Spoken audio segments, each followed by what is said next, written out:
नमस्ते बच्चों, विज्ञान के सेशन में आप लोगों का स्वागत है। वायु तथा जल का प्रदूषण जो हमारा चैप्टर चल रहा है, आज इसमें हमारा टॉपिक है पेयजल। पेयजल का क्या अर्थ है, चलिए समझते हैं आज के सेशन में हम इसके बारे में। देखिए पेयजल क्या होता है तथा जल को शुद्ध कैसे किया जा सकता है। तो यहाँ पे हम एक आपको बता रहे हैं कि आइए दैनिक जीवन में उपयोग होने वाले सरल पदार्थों से जल फिल्टर बनाते हैं। तो इसके लिए क्या करते हैं हम लोग, ये आपको मैं दिखाती हूँ। ये ऐसे कोई प्लास्टिक की बोतल है ना, ये इसको आप बीच में से काट लीजिए इस प्रकार। तो एक प्लास्टिक की बोतल लेकर इसको आप ऐसे एक भाग में काट के, और ये जो हमारा ऊपरी जो भाग है इसको हम कीप के रूप में इसका हम यूज कर सकते हैं। तो ये मैं आपको दिखा रही हूँ, ये आपका ये बता रखा है, ये बॉटल है।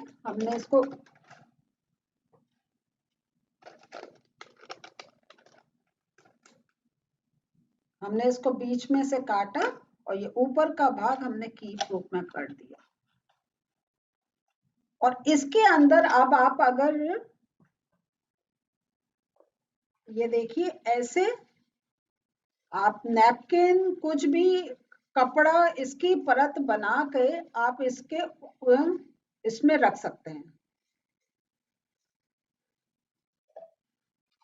ठीक है, ये जो कीप बनाई है आप इसमें रख सकते हैं। और ये जो हमने नैपकिन करा है इसके ऊपर आप फिर रुई, आप ऐसे डिफरेंट लेयर्स बना सकते हैं और इसको ऐसे आप रखिए और फिर जल डालिए।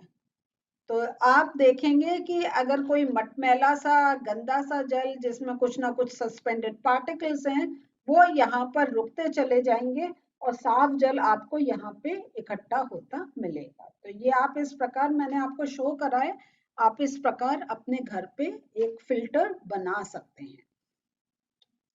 अब ये फिल्टर करने की हमें आवश्यकता क्यों होती है? वो इसलिए होती है कि जो हमारा जल जो होता है उसमें काफी सस्पेंडेड पार्टिकल्स भी होते हैं, जैसे मटमैला है, मिट्टी अधिक मिली हुई है ना।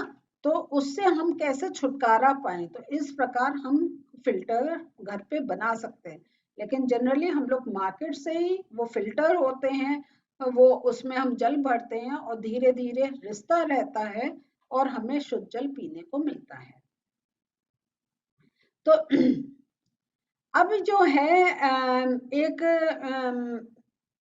प्रॉब्लम ये भी आती है कि हम जो जल का सेवन करते हैं, हमें कोई उसमें पार्टिकल, सस्पेंडेड पार्टिकल्स नहीं देखने को मिलते हैं कि उसके अंदर कुछ मिला हुआ है, हमें कोई गंदी गंध भी नहीं आती है, लेकिन हम बीमार होते हैं और डॉक्टर हमसे कहता है कि आपने कोई अशुद्ध जल का सेवन किया। तो यहाँ ये है कि जल काफी कभी कभी क्या होता है कि जल हमें उसमें सस्पेंडेड पार्टिकल्स नहीं है, कुछ नहीं है, गंध रहित है, लेकिन वो फिर भी पॉल्यूटेड होता है क्योंकि उसके अंदर काफी जो सूक्ष्मजीव ऐसे होते हैं जो बीमारी उत्पन्न करते हैं। इसलिए हमें क्या है, पीने से पहले जल को शुद्ध करना आवश्यक होता है। और इसके लिए दूसरा जो एक तरीका है कि अगर हम उबाल के जल पी, हमें साफ मिल रहा है। अक्सर काफी जगह क्या होता है, नल से हमें साफ पानी मिलता है, लेकिन लोग तब भी फिल्टर में भर के फिल्टर्ड वाटर ही पीते हैं। क्यों? क्योंकि जो सूक्ष्म उसमें है वो भी उसमें खत्म हो जाते हैं। तो इसलिए हम क्या है, दूसरा जो तरीका करते हैं, हम जल को उबालते हैं। उबालने से क्या होता है, जो सूक्ष्म होते हैं वो भी खत्म हो जाते हैं और जल हमें पीने के लिए एक ठीक हो जाता है। पीने के लिए उपयुक्त जल को पेयजल कहते हैं। तो जो पेयजल क्या है, जो हम पी सकते हैं जल, उसको हम पेयजल कहते हैं। तो हमने ये भी देखा कि किस प्रकार विभिन्न भौतिक तथा रासायनिक प्रक्रियाओं द्वारा जलाशयों में गिर आने से पूर्व वाहित मल उपचार संयंत्रों से जल का शुद्ध किया जाता है। ये हम लोग पहले पढ़ चुके हैं, उसके बारे में पूरा प्रोसेस होता है वो। तो और ये सारा प्रोसेस जो हमारी नगर पालिकाएं होती हैं गवर्नमेंट की तरफ से, ये जल का उपचार होता है। और इसमें अब हम जल को पीने के लिए कैसे उसको एक प्योरीफाई करते हैं, तो यहाँ ये देखते हैं कि ये आप जानते हैं कि जल का हम कैसे फिल्टर करते हैं। और जब हम फिल्टर करते हैं जल को, तो उसमें अपद्रव्यों को दूर करने की भौतिक विधि होती है। और और जनरल अगर हम देखें तो ये एक हमारे जो घर में भी वो एक फिल्टर टाइप का होता है। तो जैसे अभी बॉटल का मैंने दिखाया, ये एक फिल्टर टाइप का होता है, उसमें डिफरेंट लेयर्स होती हैं जिससे जल निकलता है और एक एक अशुद्धि दूर होती चली जाती है। बहुत से घरों में हम जल को एक उबाल कर ही पीना उसको ज्यादा पसंद करते हैं, क्योंकि हमें उसमें कोई माइक्रो ऑर्गेनिज्म भी नहीं मिल पाते हैं। जल को शुद्ध करने की सामान्य रासायनिक विधि एक और होती है, वो होती है क्लोरीनीकरण। क्लोरीनीकरण में क्या होता है, हम क्लोरीन की कुछ गोलियां जल में डाल देते हैं और इस प्रकार जल में जो माइक्रो ऑर्गेनिज्म होते हैं वो खत्म हो जाते हैं। तो फिर आगे देखते हैं कि हम औद्योगिक इकाइयों के लिए बनाए गए नियमों को सख्ती से एक लागू किया जाता है, तो जल का प्रदूषण को हम उस प्रकार रोक सकते हैं। और उनको एक ये कहा जाता है कि वो जो उनके जो फैक्ट्री के जो उनके वेस्ट प्रोडक्ट्स हैं वो डायरेक्ट आप किसी जल स्रोत में नहीं डालें, पहले उनका पूरा एक प्रोसेस करें। तो अब ये सब रूल्स हैं, कहाँ कितने फॉलो होते हैं ये तो हम कह नहीं सकते हैं। लेकिन उसके साथ हम लोग ये देखते हैं कि पर्सनल जो हमारा स्तर है उसमें हमें निष्ठापूर्वक जल की बचत करनी चाहिए, और इसके लिए हमें रिड्यूस, रीयूज एंड रिसाइकिल करना चाहिए। तो और इसके जो है आप कहेंगे घर पर कैसे कर सकते हैं, तो आप ये देखिए कि काफी चीजें, जैसे हम अपने सब्जियां धोते हैं तो वो जल को सुरक्षित रख के हम अपने पेड़ पौधों में डालें, तो जो सब्जियों से जो न्यूट्रिएंट्स निकलते हैं वो जल में मिल जाते हैं, और वो वाला जल जब हम डालते हैं तो हमारा जो पौधे हैं वो उनके लिए एक फायदा भी होता है।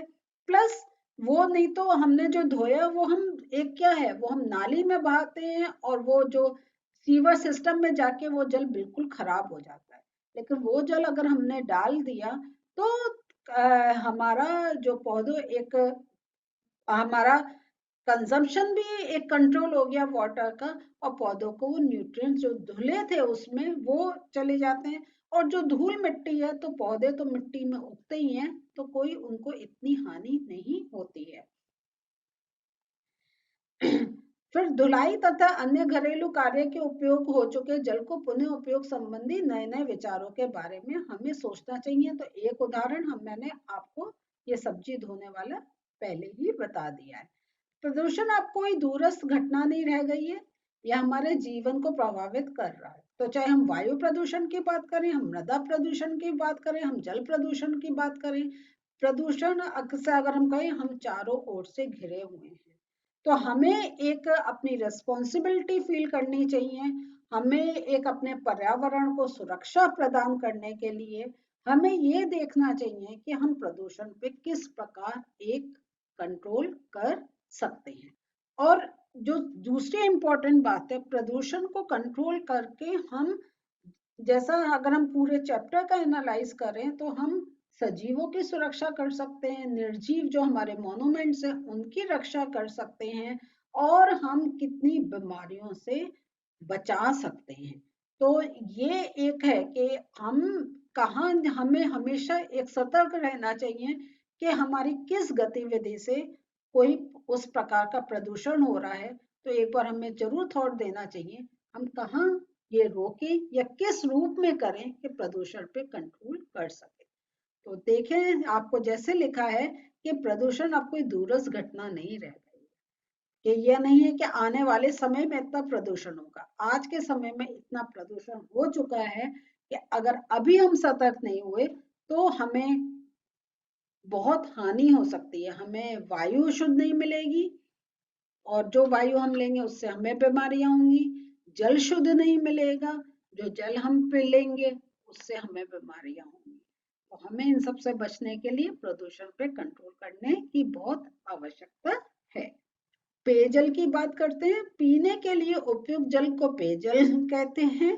नगर निगम तथा नगर पालिकाएं घरों में जल आपूर्ति करने से पूर्व जल का उपचार करती हैं। क्लोरिनीकरण जल को शुद्ध करने की सामान्य रासायनिक विधि क्लोरिनीकरण है। ये जल में क्लोरीन की गोलियां अथवा विरंजक चूर्ण मिलाकर किया जाता है। तो आप भी अगर आप उबाल नहीं रहे हैं, आपको लगता है आपको प्रदूषित जल मिल रहा है, मेडिकल शॉप से आपको क्लोरीन की गोलियां मिल सकती हैं, तो बस एक उसका आपको वो बताएंगे कि कितने लीटर पानी में आप सिर्फ एक गोली डालें।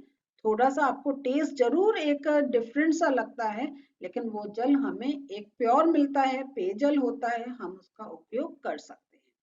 तो बच्चों, आज के सेशन में हमने कैसे देखा कि कैसे हम पेयजल को एक हमारा जो जल होता है उसको पेयजल के रूप में कैसे हम परिवर्तित कर सकते हैं, उसको फिल्टर करके, उसको उबाल के, उसका क्लोरीनीकरण करके, और नगर पालिकाओं द्वारा भी काफी कुछ जल को शुद्ध करके ही भेजा जाता है, जिससे हम घर पर उसका उपयोग करते हैं।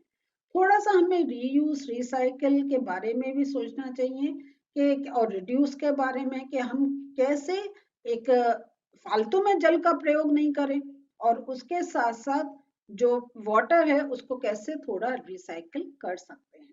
तो सोचेंगे बहुत हमें उपाय मिलेंगे, लेकिन सबसे बड़ी बात है उनको एक्शन में लाना भी जरूरी है। तो इसके साथ बच्चों आज का हमारा सेशन भी कंप्लीट हो रहा है और चैप्टर भी कंप्लीट हो रहा है, लेकिन एक और सेशन है प्रश्न और उत्तर का। मिलते हैं फिर से। बाय।